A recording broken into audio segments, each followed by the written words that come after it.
Isuka mangaice kata ini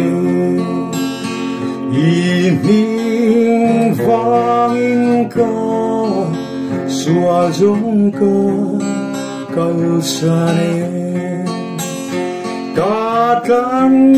duka candang Upo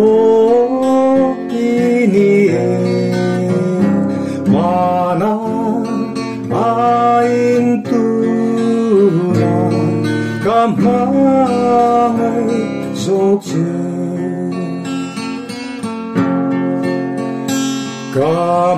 Kamai cemin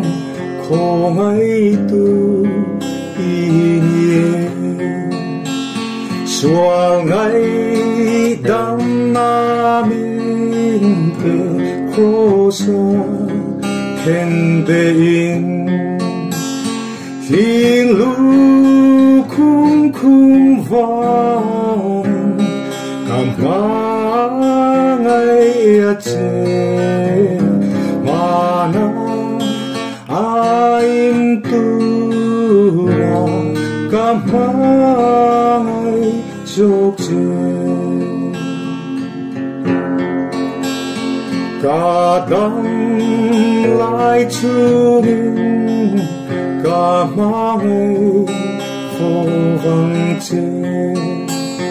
nidang nenapo ituga Hilfanang Kati don hunin Hetuhi kasayang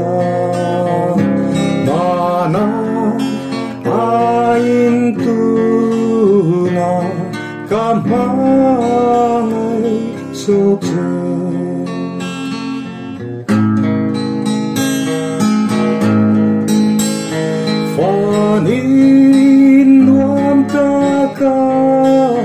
Chuan kalo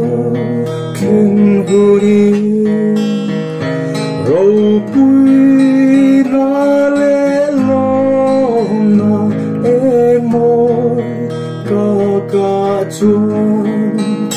Lalu kum kumin Helahi kasan Mana ain tuna kamai sokje